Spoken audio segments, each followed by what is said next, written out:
Fala galera, tudo bem com vocês? Bem-vindos a mais um vídeo aqui no nosso canal. Meu nome é Paulo e hoje eu vou te convencer a utilizar o Command.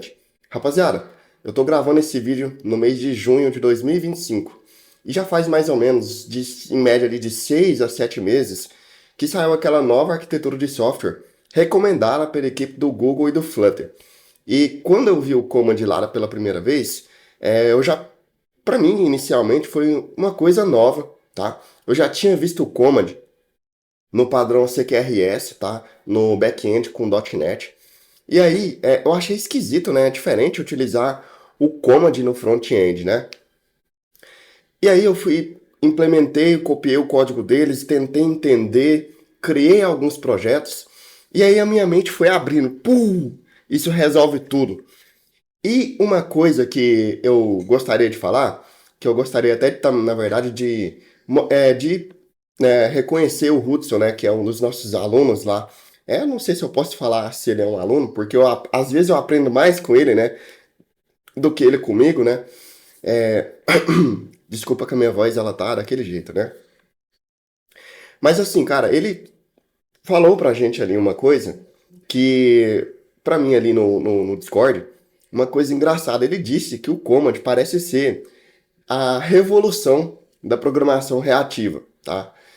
E isso, cara, eu já tinha percebido isso lá quando eles lançaram, 7, 6 meses atrás, né? Em dezembro de 2024 ali. E aí, cara, o que que o Command resolve? O que que o Command resolve? Basicamente, cada ação do nosso aplicativo, cada método do nosso aplicativo, do nosso código, cada parte do nosso código, ela poderá, a partir de agora, ser observada individualmente, tá? Então, pega um aplicativo, aquele aplicativo que a gente vai mexer aqui, né? Que a gente vai trabalhar em cima dele, que é o To-Do App lá, que é um aplicativo simples de fazer To-Do. E imagine que antigamente a gente conseguia observar um controlador, um Change Notifier, né? Se você estivesse utilizando aí um pacote, um Riverpod, um GetX, um MobX, um Block. Antigamente a gente mexia com um estado global da aplicação, né? Um controlador que gerenciava uma lista, um estado, alguma coisa. E a gente tinha a oportunidade de observar o estado completo. Então, se ele está carregando, a gente consegue informar se a tela está carregando. Mas, por exemplo, a gente teria complicações em informar se alguma coisa foi excluída ou deletada, né? Se fez o update em alguma coisa. Então a gente precisaria talvez de controladores auxiliares para gerar estados informando que alguma coisa foi completada ou não. O fluxo da nossa aplicação começava a ser um pouquinho mais complexo. A gente não tinha uma clareza de como fazer as coisas no passado. Eu vou mostrar isso para vocês no código aqui agora. E aí veio o Command fazendo com que, por exemplo, a criação de um to-do, a remoção de um to-do, é, a update de um to-do, ele fosse totalmente individualizado. Então a gente tem um view model, um change notifier ali totalmente desacoplado de outros ali. Então a gente não tem mais aquele negócio de jogar um controlador para dentro do outro. E o que acontece é que a partir de agora, cada uma dessas nossas ações, criar, excluir, editar, ela vai virar um command. E a gente vai poder observar individualmente o estado de execução desses métodos separadamente. Então, toda vez que você vai criar alguma coisa, geralmente isso passa por três estados, que é o status de execução, o running, né? Ou seja, está carregando, está executando aquela ação. E se ele foi um sucesso ou se ele foi um erro, tá? Então o Command, ele encapsula todo esse processo aqui de notificação, de execução. E vamos ver isso na prática? Vamos ver como que era anteriormente isso? Vamos trocar a tela. Ó, aquele projeto ainda que a gente tinha, né? Então a gente tinha aguinha aqui. A gente tinha um to-do controller, tínhamos um change notifier nele aqui, um serviço, dois serviços, um controlador de mensageria aqui, onde a gente mostrava as mensagens na tela. E aqui a gente tinha propriedades dizendo aqui, ó, que isso aqui é uma lista de to-do. Isso aqui é para privar essa lista aqui pra gente. Se a tela está carregando, observe que se a gente quisesse aqui nesse momento, por exemplo, se a gente quisesse remover um to-do e informar a tela de que se o to-do estivesse sendo removido, a gente precisaria de controlar essa propriedade separadamente. Por exemplo, ó, bool is deleting to-do, igual a true. Aqui, false. E aqui, por exemplo, a gente teria que informar aqui, por exemplo, uma exceção, tá? Is error on deleting to-do. E a gente teria que ficar modificando essas propriedades durante a execução do método de remove. E a gente teria que notificar a view dessa forma. E o que que acontece nessa forma aqui, tá? Toda vez que você fosse criar um novo método, você precisaria reescrever novamente essas propriedades aqui, tá? E aí, o command vem para resolver isso. Com o command, gente, a gente vai encapsular esse processo aqui de informação da view, tá? De reatividade, informando se tem um erro aqui. E aí a gente precisaria de outra propriedade aqui, bool is deleting to-do success. Tá? E aí a gente precisaria que ele fosse nulo aqui, tá? E aí, o que que acontece? A gente até poderia falar assim, ó, que esse cara receberia, vou colocar ele como get aqui, se a exceção fosse nula, tá? Se a exceção fosse nula.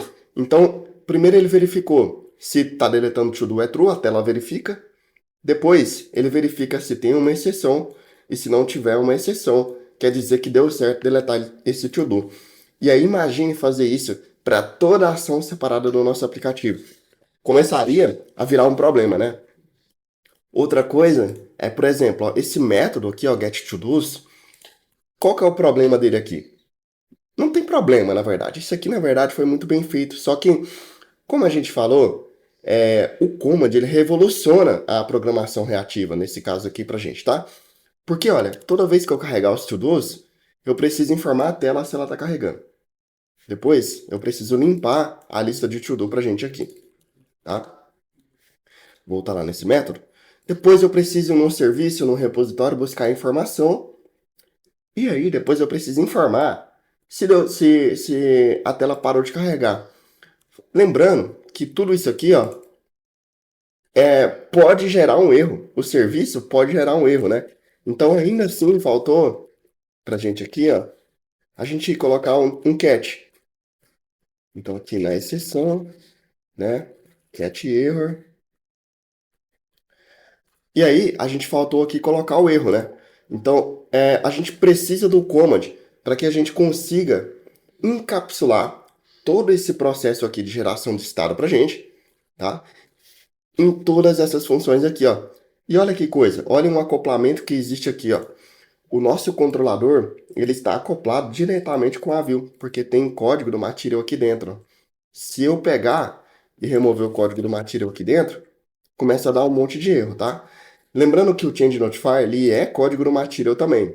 Mas aí, isso vai de outras coisas ali, como, por exemplo, na mentoria, a gente já entendeu ali na mentoria, já mostrei para os alunos ali, que no caso do Flutter, no padrão MVVM, né, onde não há regra de negócio excessiva dentro do aplicativo, a gente não precisa ter esse desacoplamento de 100% ali de regra de negócio. Então, só que não é recomendado você colocar snack bar dentro de um controlador, tá? Eu digo isso porque eu já vi muito aplicativo fazer isso, tá? Muitas pessoas fazerem isso. Então esse método create, ele viraria um command. A gente encapsularia todo o processo ali de notificação da view, se ele está criando, se ele tá executando essa criação, se deu falha ou erro. E a view escutaria o command, né?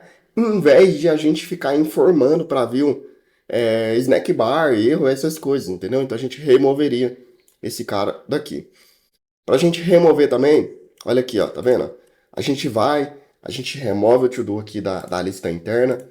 Depois a gente chama o serviço, a gente mostra a snack bar na tela e depois a gente notifica a tela. Nesse caso aqui também, a gente encapsularia tudo com um command e não precisaríamos de ter toda essa complexidade aqui. Para deletar também, tá vendo um monte de código aqui, tá? Olha aqui, ó, tanto de coisa que tem. Então, todas essas ações que a gente tem aqui, elas virariam, né? Elas virariam commands totalmente separados. E cada uma dessas ações, desses métodos, eles seriam observados separadamente no nosso aplicativo. Isso faria com que a gente tivesse uma segurança, uma, cara, uma facilidade, né, uma clareza do que está acontecendo no nosso aplicativo muito grande, tá? Lembrando que responsabilidade de mostrar mensagem na tela, de mostrar mensagem de erro, mostrar se ocorreu algum erro, se a lista foi carregada, o snack bar, dialogs de erro, de sucesso, é responsabilidade do widget. Isso não deveria estar aqui dentro do nosso controlador, tá? O controlador deveria informar se a operação que você está tentando executar ali deu certo, tá? Então é isso aí, rapaziada, beleza? Então na próxima aula a gente vai começar a implementar o command. Não, a gente não vai. Desculpa, eu falei aula aqui, é porque eu tô acostumado a gravar aula, né? É uma aula, tá? No próximo vídeo a gente vai começar a implementar o command. Só que não dá para implementar o command sem antes a gente falar do result, tá? Que é um padrão de retorno de código, né? De funções, de métodos. E a gente vai começar a fazer isso na próxima aula. Rapaziada, eu espero que tenham gostado desse vídeo novamente. Lembrando que a gente está iniciando as nossas mentorias de Flutter. Participe lá dos nossos grupos lá me siga no Instagram, no LinkedIn. Sempre converse comigo aí caso for preciso. Se você tiver interesse de participar da nossa mentoria, manda mensagem para mim no LinkedIn. Se você tiver interesse de como funciona profundamente tudo sobre a nova arquitetura de software recomendada pelo Flutter, sobre gerenciamento de estado, eu tenho um curso na Udemy chamado Desenvolvimento Flutter Avançado, e lá eu falo sobre todos os detalhes, testes, tudo sobre essa nova arquitetura. É um preço muito mais acessível, tá? Então é isso, rapaziada. Espero que tenham gostado. Até o próximo vídeo. E valeu!